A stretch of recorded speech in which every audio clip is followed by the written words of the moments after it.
Hello everyone, and welcome back to World of Warships Blitz with Terry. The new American battleship line split is coming up, so I figured I'll give you, well, a bit of an early look, plus we're actually going to take a look at the Tier 8 ship, and we'll see how this goes. Now, if you know my preferred playstyle, you know that I am generally rather annoyed about ships that are very slow. So this might be a bit of a challenge, but let's take a look at the Kansas, the Tier 8 battleship from the split line. If you're not aware, let's have a very quick look at the tech tree. And here we don't see it quite yet in the tech tree because I have them on preview. But in this empty space, just right up above the North Carolina, that's where the Kansas is going to be sitting. So starting off, branching off from the Colorado. The difference here in the traditional tech tree is that everything up to the Colorado were standard type battleship designs. So slow, same speed, reasonably thickly armored. And at Tier 8 with the North Carolina, we're starting to see a much later design, which is a fast battleship design, much more speed oriented, which does sacrifice some armor. And that kind of is the same story for the Iowa, and the Montana kind of brings it back a little bit. But yeah, the Kansas at Tier 8 is the continuation of the standard type battleship designs, because the South Dakota class, and I'm actually not sure if this is meant to be a South Dakota class. No, it says it's a Kansas class, so it's not quite that. But probably what's closest to it were the South Dakotas that were started to be constructed, because the Americans were slightly afraid of the Japanese and the Germans. There was some talk about German invasion of the US going around in 1915-ish. So they approved more naval construction, and they were trying to catch up with the British, actually, and said, no, we should have one of the most powerful navies in the world. And they did start on, I think, 4 ships of the South Dakota class, but none of them were completed because the naval treaty happened, and then in the end they decided that, well, they would just have to scrap them because they were too big. Because these things were, what was that, 45,000 tons displacement or something? So close here with about 42 mentioned in game. What do we have? So let's compare this to the other Tier 8 battleships. Let's actually filter out the other tiers here so we get a little bit more. I don't actually have the Alabama in my press account, but just include her there. Compared, the main comparison probably has to be towards the Colorado to see how we're progressing, and towards the North Carolina and the Massachusetts to see how they are comparing in Tier 8. But let's start with the progression from the Colorado. So we'll compare these two, and we'll focus on the ship skills later. But just on the statistics, the Kansas is a definite uptick in terms of health and general tankiness. She's got better citadel protection than the Colorado. She's got significantly better torpedo protection, and she is. I'm struggling to use the word faster here. She's less slow than the Colorado, which isn't a great feat all by itself. And she is actually slightly more maneuverable, which is unusual. We don't often see that happening in battleship progressions towards higher tiers. So the 13.8 second base turn time on the rudder is actually not terrible. And that's probably down to the ship being, well, the shape it is. The guns, now here it gets interesting. The Colorado had the L-45 Mark V guns, and with the North Carolina, we got a different set of guns. There was the whole misunderstanding between the designers and the Bureau of Ordnance and the development of the new turret and all these kind of things. The Kansas has a L-45 Mark VII gun, which I don't think existed. There was, I think the progression went from there to, there were definitely not the design guns on these things on the South Dakotas back then, but I think the progression then went to the L-50 Mark 7s that we see on North Carolina. I'm not 100% sure, but I'm gonna have to check. We will check in a minute. So I don't think these guns existed, but the first thing that stands out here is the reload time. And this is something you're going to be finding across all three of these new battleships. 29 seconds is record-breaking. I don't think we've had anything, not even the Soviet battleships post-nerf, that have that long of a reload. So there are mid-tier destroyers which can reload their torpedoes that quickly almost. It tells them to get shells into these turrets. So yeah, that's a bit of an issue. Also noticeable that while we do get slightly better range, the Colorado's guns actually have better armor-piercing penetration. And this is something I noticed on the Kansas. The AP penetration is average at best, I would say. Then in return, you get a lot of them, because you do get 4 triple turrets so, for a total of 12 guns in Tier 8, which is a lot of guns. The secondaries are more modern on the Kansas than they are on the Colorado, and we are kind of seeing that they are significantly better.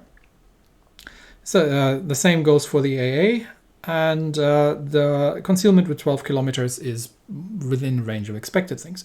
So much for the progression, but let's actually compare the Kansas to the North Carolina, to the Tech Tree Tier 8, and see how these two match up.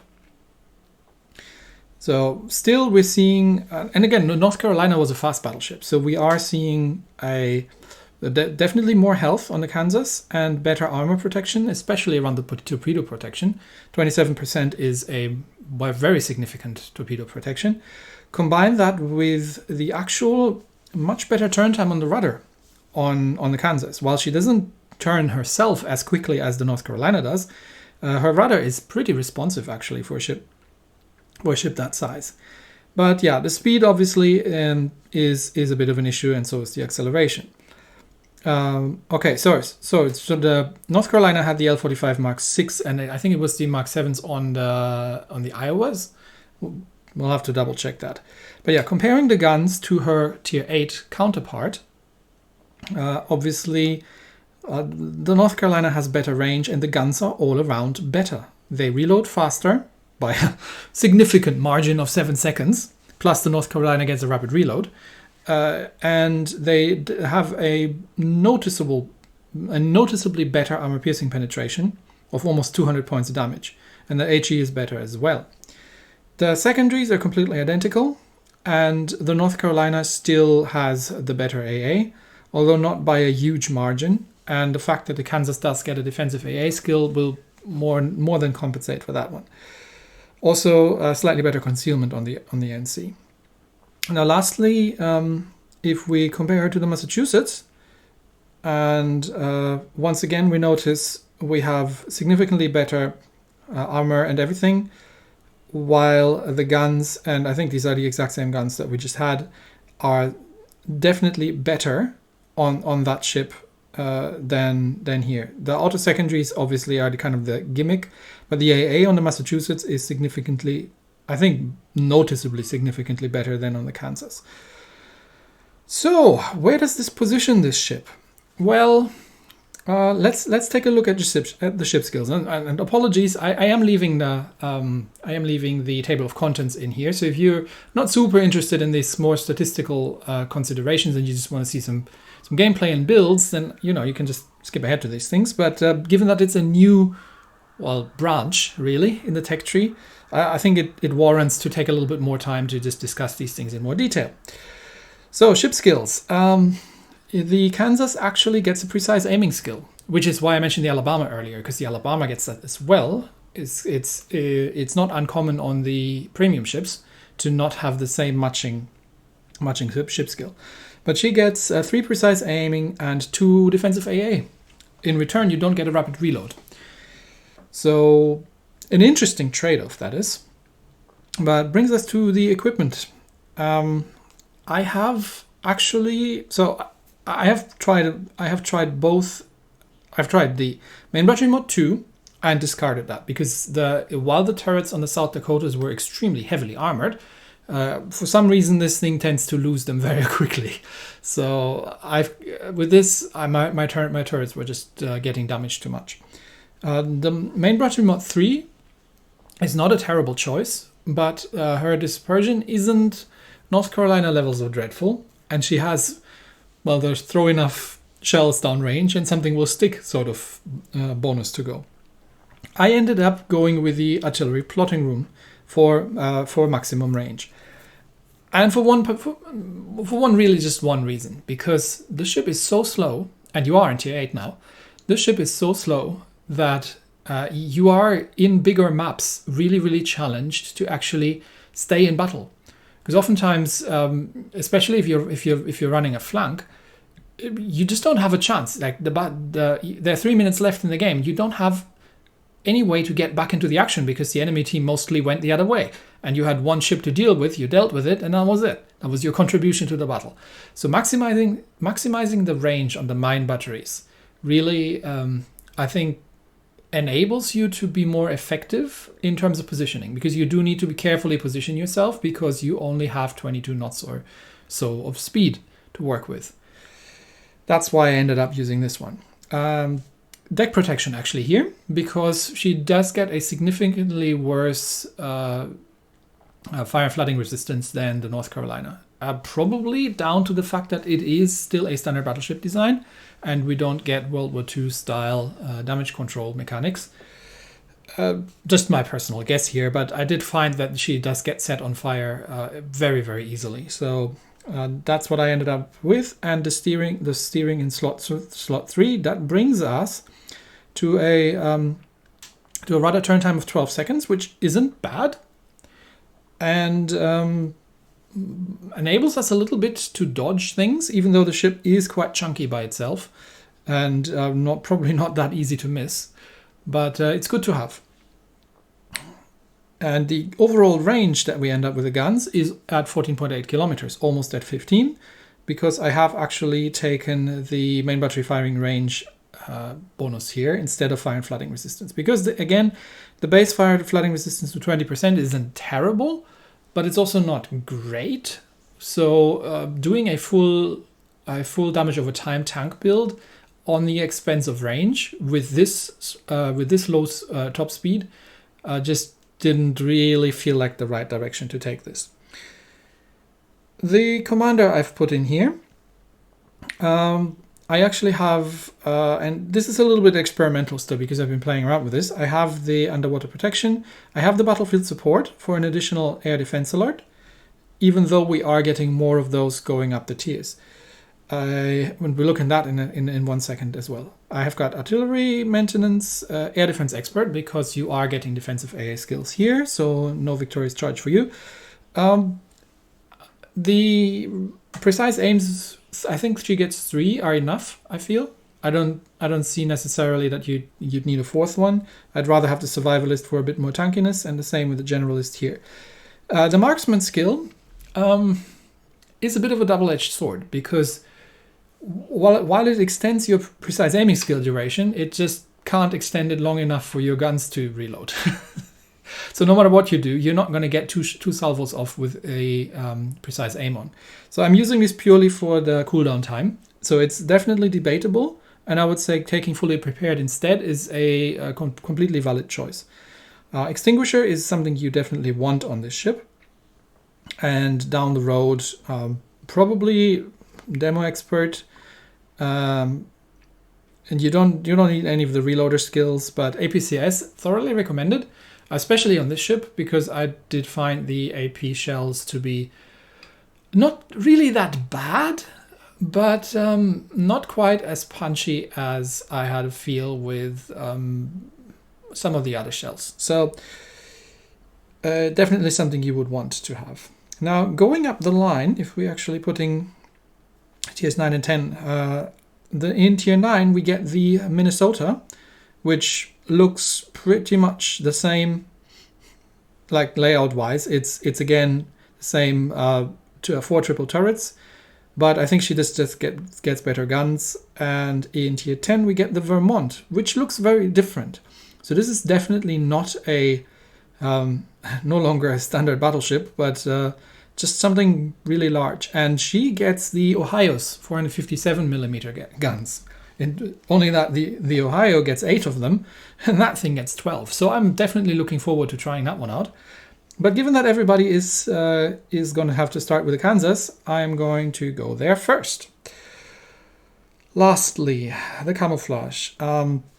Historical camo gives us just the standard battleship set. So you would get better range, still better range, and better dispersion. Range is just something you need. Now, this is not a sit in the back row sniper ship. This is not a, oh, you can't be shot at. Because this thing is basically a tier 8 a tier 8 Carolina. It's a tank. She is not Bismarck levels of tanky, but she is definitely sturdy enough to take quite a bit of punishment. And the problem is she can't get herself into trouble very quickly. And if she does, she definitely can't get herself out of trouble anymore because that thing drives like a brick in terms of speed, really. So yeah, that's what you really need the range for. So it's not that you have to be careful not to get shot at. You don't have to sit back in your cap circle. You can definitely take point in this thing because you've got the hit points and the armor.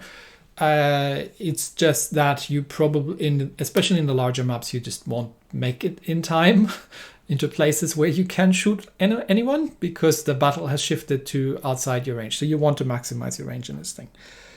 Lastly, the battle honors. Win 15 battles easy. Destroy 80 aircraft is trivial as well because while the AA is not quite as good as on the NC, she does get the defensive AA skill and that more than compensates for that. And that already gives us copper. And then destroy 35 cruisers, that's definitely doable as well. And destroy 25 battleships is actually, for me, one of the easier ones to achieve in terms of honor missions.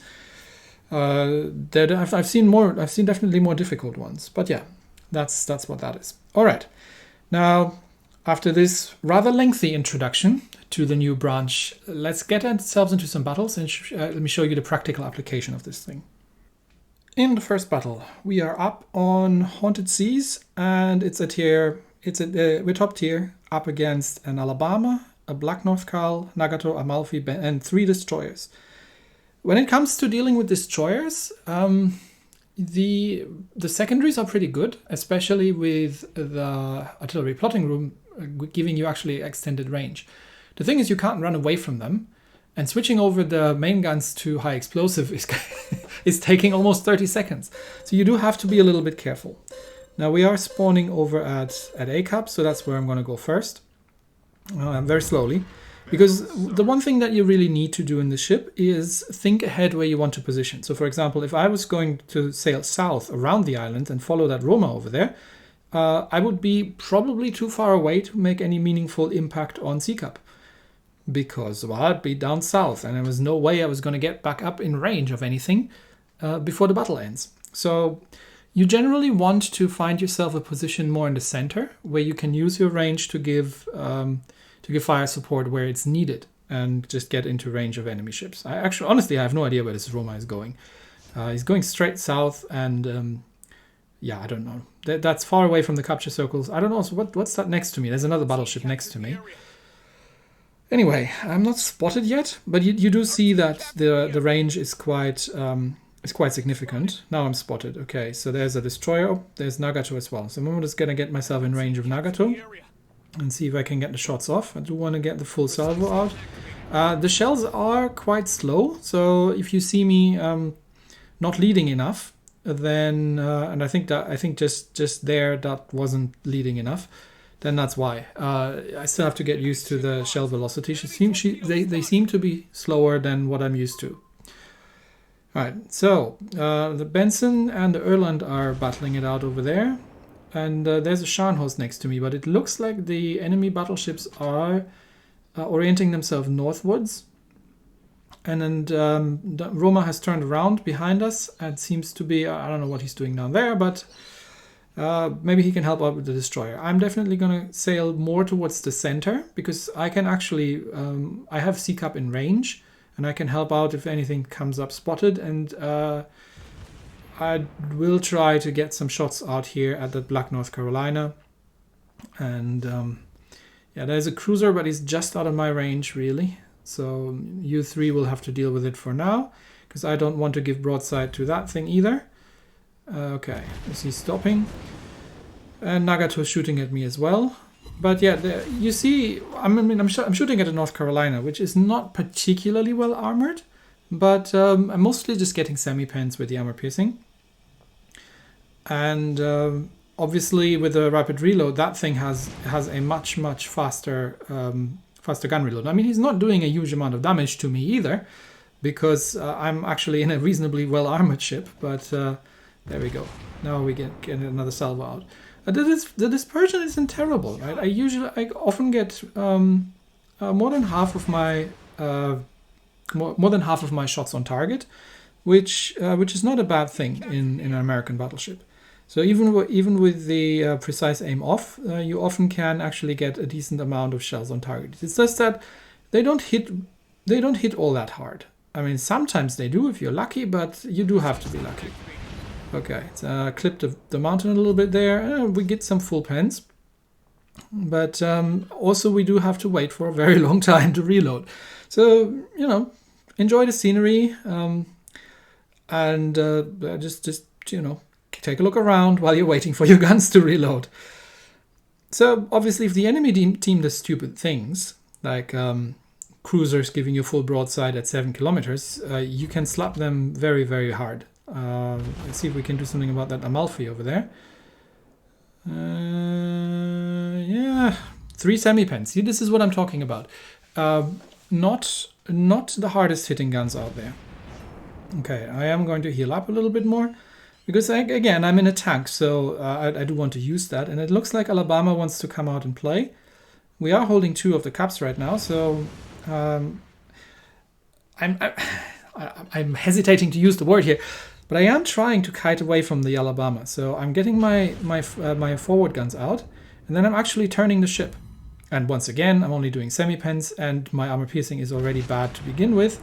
But I'm turning the ship out, because by the time he overshoots, because he doesn't know how slow I am, and then I'm turning back in again. So by the time because the reload is taking so long, by the time the forward guns are reloaded, I don't have to stay in position all that long. I don't have to wait all this long. So shots out, and then you see, I mean, you have, no matter what you do, you don't have a choice of getting 2 salvos off with the precise aim. So really not something you can do. But you can see that while the Alabama isn't doing a great deal of damage to me, I'm not really doing a great deal of damage to him either. So I have had games in this ship where I've done like 90,000 points of damage, but it has been fair and few in between. It's really more of an average, even though you have a lot of guns. Okay, now we got a Citadel, but then again, 5 semi-pens right after that. It's really been more of an average damage output that I've seen on the ship so far, which is down to, well, both the mediocre AP penetration and the extremely slow reload. Okay, it looks like Alabama has had enough, so it's trying to sail away. There is also a Shiratsuyu over there, so I do have to be a little bit careful. But yeah, the dispersion is not completely dreadful, and at longer range with plunging fire, you actually often have more success than at close range. I don't think I'll have shots out at that Amalfi, but we've just lost something, and the enemy team's holding both of the caps. So I am trying my very best here, but in a faster battleship, I could have challenged C-Cap. The thing is, I'm not in a fast battleship. I am in fact, in a very, very slow battleship. So while I'm making my way over there, and yeah, at this range, like 10 kilometers, 11 kilometers, it can often be better, which is again why I'm using the range module, so you can actually get some hits in at range. Mid-range guns don't seem to be performing all that well. Okay, what does it look like? We're one ship down, but we're down on points. Let's see if I can kill. Oh, there's Shiratsuyu. Okay, so I'm gonna have to slow down because there's gonna be torpedoes and get some shots out at Alabama. Yeah, there come the Shiratsuyu torps. Okay, there's another double Citadel. That was nice. So sometimes they work, right? But I often find them to be a little bit trollish as well, and we just haven't managed to kill the Alabama. But well, is it a bad ship? Not really, but it's just too slow for my for my taste. what we'll do a second battle, and I'll give you some more examples of what I'm kind of talking about, why I find the ship to be a little bit on the frustrating side. And we're back in a domination battle this time, still top tier. We're up against Lexington, Amagi, Bismarck, again another black North Carolina, Colorado, Albemarle, and Bliskowice. So just one destroyer this time around, but it's a carrier game, so we do get to see what we can do with the AA, hopefully, against Lexington. Yeah. Again, also domination battles, right? In a faster ship, you know, you can choose a flank, you can go to the flank, you can support that flank, and if it turns out that it's not where you're supposed to be, you can relocate reasonably easily. Not so much in this thing. So if I was to go into C Cup, I mean, I would have probably have range just to the border of the other cups, but in this ship, I would actually stay in the middle. This is not something I would necessarily like doing in other ships because of the risk of getting crossfired. But I'm not afraid of the carrier, and I much prefer to be in a position where I can cover both sides of the battlefield and both cups or both ranges of cups. Okay, not going to trigger the defensive AA for fighters. I'm holding that for the rest of the planes while they're coming in. But there we go, and we're starting to shoot down planes. So with the defensive AA up, she actually has a very, very respectable anti-aircraft firepower. And I'm not sure what the carrier is trying to do here, because these planes haven't even dropped yet. I think the dive bombers have dropped, but the torpedo bombers are just sailing, trying to fly away. So I've shot them all down.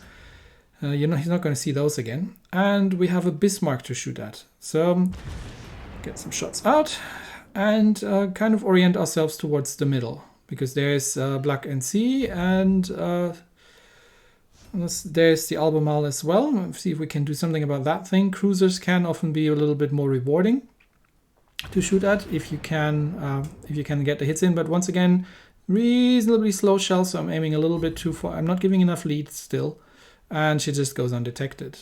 Black North Carolina over there is shooting at me, but I think has missed mostly, which is something that happens in North Carolinas. I can say that from personal experience. So I'm just going to wait for my salvo to reload. And just in case the Albemarle pokes his nose out again, but I think he's had enough of that.